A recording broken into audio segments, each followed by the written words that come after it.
Well, we may have just seen one of the best rugby games ever played.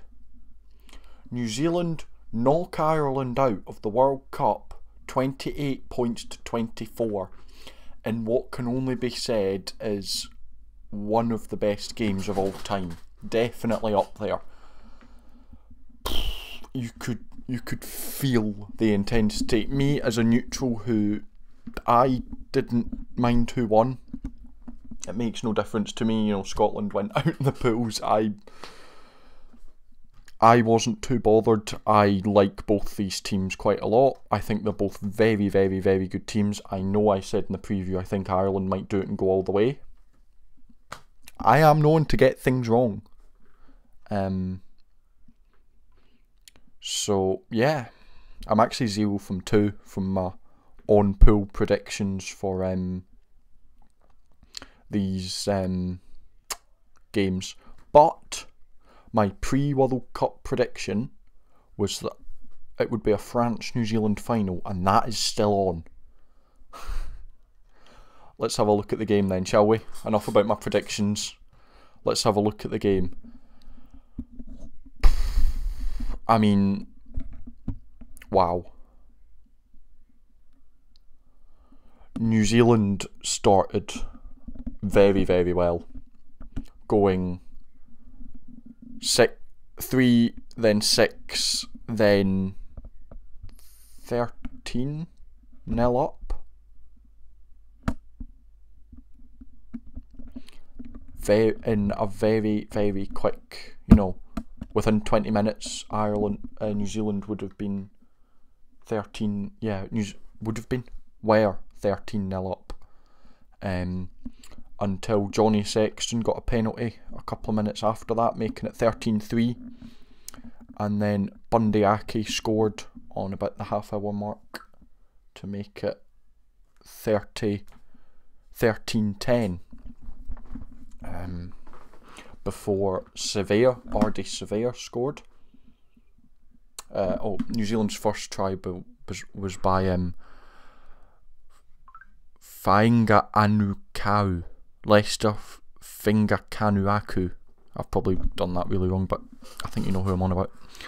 Apologies though. I don't mean to butcher names. The second try for New Zealand on 33 was by Ardy Surveyor.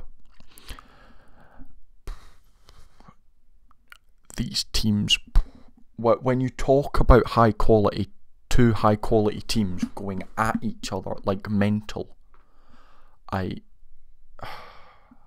this is what you want. This is rugby. Then, just before half time, Gibson Park scores for Ireland, making it a half time score of 18 points to 17 to New Zealand. So everything to play for going into this second half. And my goodness, did New Zealand play like that. Will Jordan scoring. They just broke. Ireland just I'd need to look at it back again. I don't know if Ireland slipped or New Zealand just wiggled through or whatever, but they just got straight through the defence and Will Jordan was just away. Very good cover by Keenan, but just couldn't quite catch him. That would put New Zealand, I'm just doing the maths, 23-17 ahead.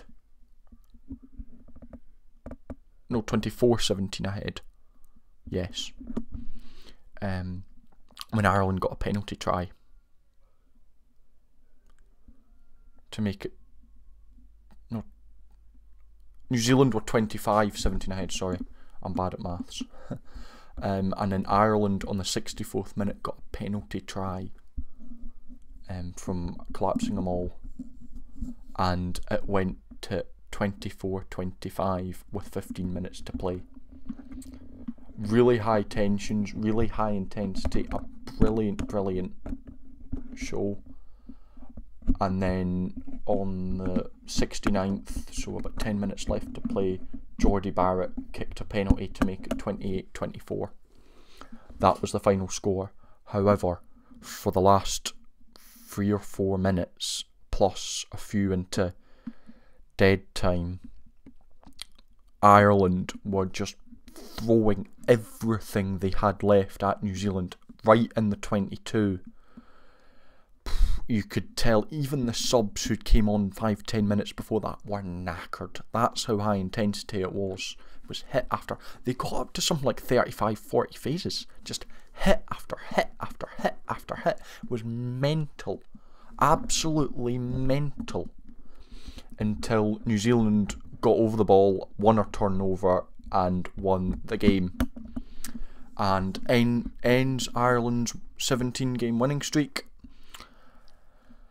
Wins the Rayburn Shield, for anyone who is interested with that, and goes to the semi-finals of the World Cup.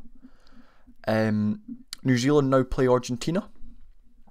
That promises to be a spicy affair. And Ireland home again in a semi-final, but you can't say they didn't give it a bloody good shot. I mean, that was the 2 best teams in the world. I mean, we've not seen France South Africa yet. That's a whole nother ball game tomorrow. But that was stupendously good from both teams. I know a few people were saying they don't think Ireland's performance was that great, but I think that was genuinely how good New Zealand were at shutting Ireland off. When Ireland got a sniff, they bloody well took it well. But whenever New Zealand, they just shut it off, shut it off, shut it off. Ireland did not get a sniff at all.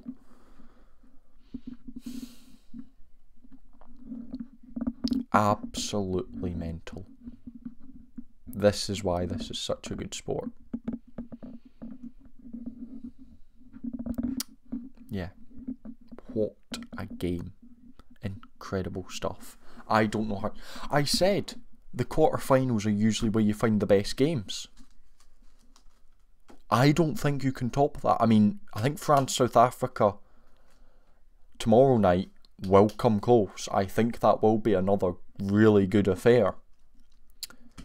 But,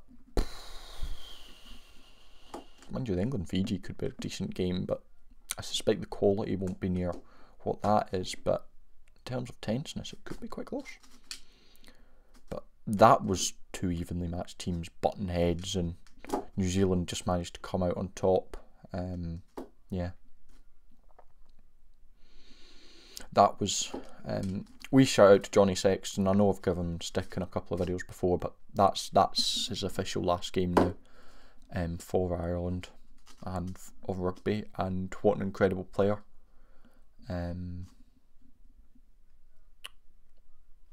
He's a huge loss to Irish rugby, but at his age, doing what he's done, won as many caps as he does, you know, all-time point scorer for Ireland. I think he can retire knowing that obviously he'll be annoyed that he didn't win the World Cup, which I think even I said before this game, I said I think Ireland are going to go the whole way. Yeah, shout out to him and any other players who are Irish players who are stepping down after this game. He's the one that comes to my mind, but I'm sure there'll be a few others. There always is after World Cup. I forgot to give a shout out to Dan Biggar after the Wales game, but that's him done as well. Another great player for his country. Gone as well. But yeah, thank you so much for watching. If you enjoyed, subscribe. If you enjoyed the game, subscribe. Ride off the hype. I know quite a lot of my viewers are usually Irish, and I will say, don't be too down. Hold your head up high. That was a bloody good performance, and you gave it everything you had. It's just when the All Blacks get going, no one can stop them. And that proved that, because that Ireland team is one of the best teams I've ever seen, and New Zealand just strangled them off. Thank you for watching, and I will see you legends later.